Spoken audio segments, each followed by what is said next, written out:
అన్న నమస్తే, మీ పేరన్నా? నా పేరు సందీప్. ఏం చేస్తారన్న? నేను హాస్పిటల్ మొత్తం మెయింటెనెన్స్ చేస్తూ ఉంటాను. ఓకేనా, ఎలా ఉందన్న ఈ ప్రభుత్వం పట్ల ప్రజలందరూ సంతోషంగా ఉన్నారు? ముఖ్యంగా 24, 25 మధ్య అసలు ఈ ప్రభుత్వం ప్రజలకు చేసిన మంచి ఏంటి అసలు? యాక్చువల్గా మంచి చేసింది ఏంటంటే ఓవరాల్గా అంతా బాగానే ఉంది.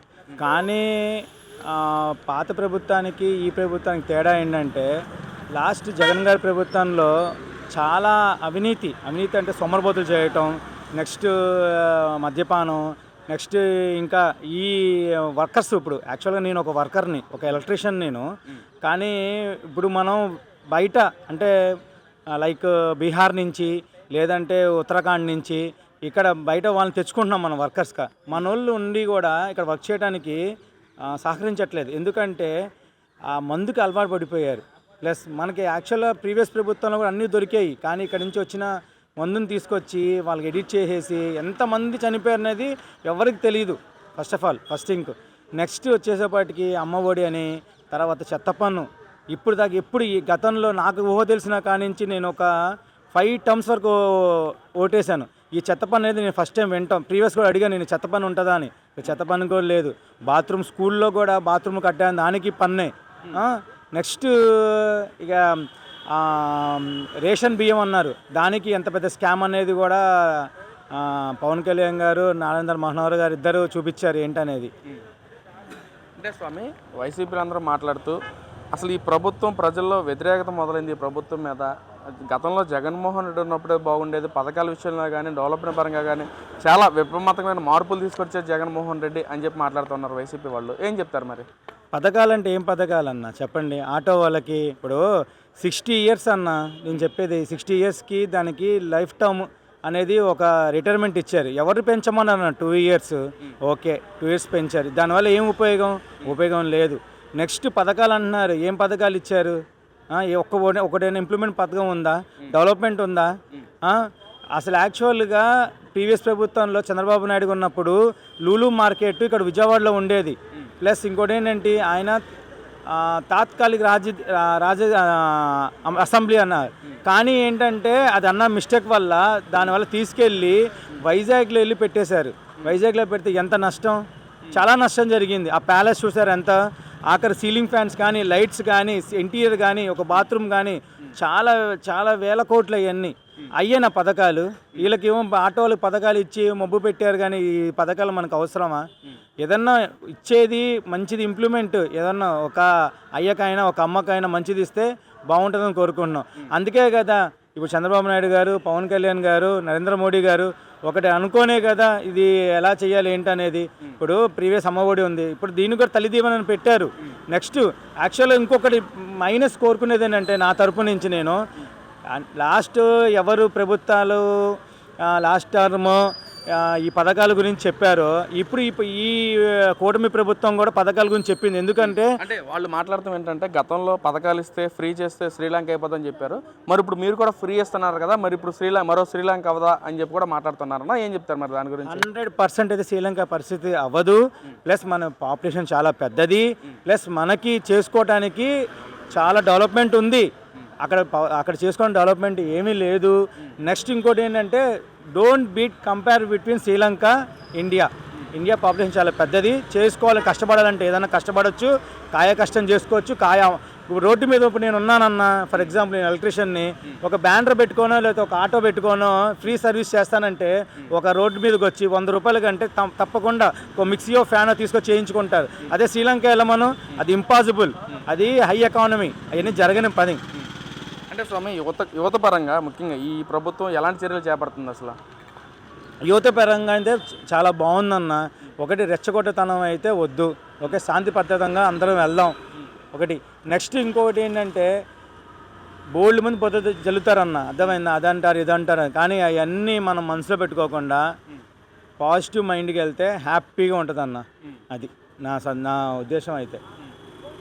మరి ఒక పక్కన జగన్మోహన్ రెడ్డి పుట్టినరోజు వేడుకల్లో ప్రజల్లో బేభత్సమైన వేడుకలు చేసుకుంటే ఎన్డీఏ కూటమి దాన్ని తట్టుకోలేక అన్యాయంగా కేసులు పెడుతుంది మా మీద, యానిమల్ యాక్ట్ కింద ఏదేదో కేసులు పెడుతుందని చెప్పి మాట్లాడుతున్నారు. అసలు పుట్టినరోజు వేడుకలు అలా చేయడం కరెక్టే అన్న? అసలు అన్న పుట్టినరోజు చేసుకోవడం కరెక్టే అన్న, కానీ అది చూపించుకోవటం అది కాదన్న, అర్థమైందా? ఇప్పుడు పుట్టినరోజు అనేది ప్రతి మనిషికి అయినా కానీ సంవత్సరానికి ఒక పుట్టినరోజు, ఆ రోజు జన్మించిన రోజు కాబట్టి ప్లస్ ఏదైనా చేసుకోవచ్చు.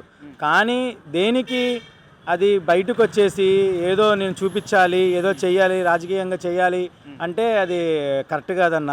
మీరు చెప్పిన యానిమల్స్ని చేయడం అనేది చాలా తప్పు అన్న. మన హిందూ సాంప్రదాయ ధర్మరంగా చెప్పాలంటే చాలా రాంగ్ అన్నది. అది ఏంటంటే జనాలకు అందరికీ తెలుసు వాట్ ఈజ్ వాట్, ఏంటి, ఏం చేస్తున్నారు, ఎలా ఏంటి అనేది.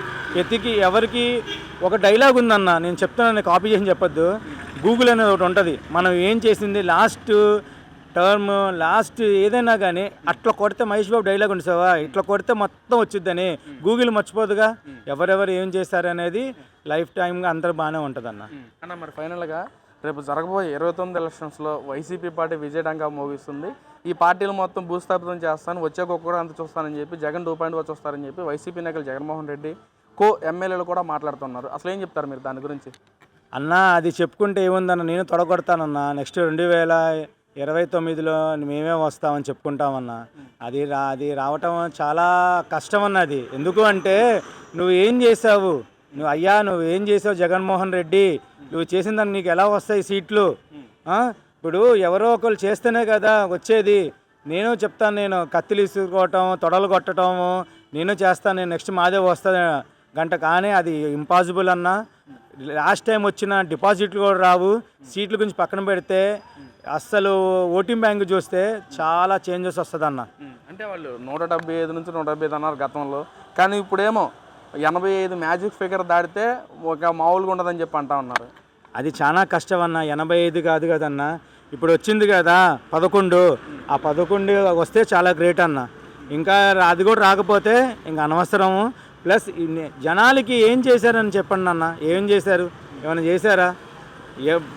మా డబ్బులు మా దగ్గర దోచి అది మళ్ళీ మాకే ఇస్తుంటే, అది రీసర్క్యులేషన్ చేస్తుంటే ఎలా? అది ఇంకా అర్థం చేసుకోవాలన్న టైం పట్టుద్ది కొంచెం జనాలకి. కొంచెం ఏంటంటే దేవేంద్ర రాజశేఖర రెడ్డి గారి అభిమానంతో ఉన్నారు చాలామంది. వాళ్ళ కొడుకు బాగా చేస్తాడు అనుకున్నాం. ఒక ఛాన్స్ అని అన్నారు, ఒక ఛాన్స్ ఇచ్చామన్నా చాలు. ఒక 5 సంవత్సరాలకి చాలా వెనక్కి వెళ్ళిపోయాము. ఎన్ని అప్పులు ఎన్ని చూసుకుంటే చాలా, ఆఖరికి సచివాలయం కానీ కొన్ని ల్యాండ్స్, గవర్నమెంట్ ల్యాండ్స్ కానీ, తర్వాత పిఎఫ్ ప్రొవైడ్ ఫండ్ కూడా తీసుకున్నారని, రిటైర్మెంట్ పెన్షన్లో కూడా డబ్బులు తీసుకున్నారని, ఎల్ఐసిలో కూడా తీసుకున్నారని, అది అన్నీ ఉన్నాయన్న. అవి లేకపోతే ఊరికే మాట్లాడటం అనేది అది కరెక్ట్ కాదు. ఇప్పుడు మాట్లాడటం అనేది ఏంటంటే, ఇప్పుడు నేను మాట్లాడాను అన్నీ ఆలోచించి ముందుకు మాట్లాడిన కరెక్టా కాదా అని చెప్పి మాట్లాడాలన్నా. ఏది మాట్లాడినా కానీ అలా గూగుల్ అనేది ఉంది కదన్న, గూగుల్ తెలని అట్లా కొడితే అట్లా పట్టేసుకుంటుంది. అది నా కోరిక ఏంటంటే మళ్ళీ నెక్స్ట్ టైం కూడా కూటమి ప్రభుత్వం రావాలని కోరుకుంటున్నానన్న. సేమ్ అంతే, పవన్ కళ్యాణ్ గారు డిప్యూటీ సీఎంగా ఉండాలి. మా యువత ఎప్పుడు సీఎం అనాలి. అంటే సీఎం అంటే అన్న వెనకమాల ఏదో అనుకుంటారు, షర్టుకున్న కాలర్ వేసుకోవడం కాదన్న. చాలా బాధ్యతలు ఉంటాయి, చాలా డెసిషన్స్ ఉంటాయి. డిప్యూటీ సీఎం చెప్పంగానే సీఎం చేసేయడానికి అది కరెక్ట్ కాదన్న. దానికి ఒక నామ్స్ ఉంటాయి. డిప్యూటీ సీఎం గారు ఉన్న స్టేజ్లోనే ఏదైనా ఫర్ ఎగ్జాంపుల్ అనుకుంటే చేసేస్తారన్న. ఒకనప్పుడు ప్రీవియస్ జగన్మోహన్ రెడ్డి గారు రోడ్డు మీదకి వస్తుంటేనే అసలు ఆపకోకుండా వెళ్ళిపోయేవాళ్ళు, పట్టించుకునేవాళ్ళు. అది అమరావతి అయినా కానీ ఏదైనా కానీ. ఇవాళ ప్రజల కోసమే కదన్న మనం, ఇప్పుడు ప్రజల కోసమే మనం ఉన్నాము. వాళ్ళకి ఏం సమస్య ఏంటి తీర్చడానికి, దాని గురించేనన్నా.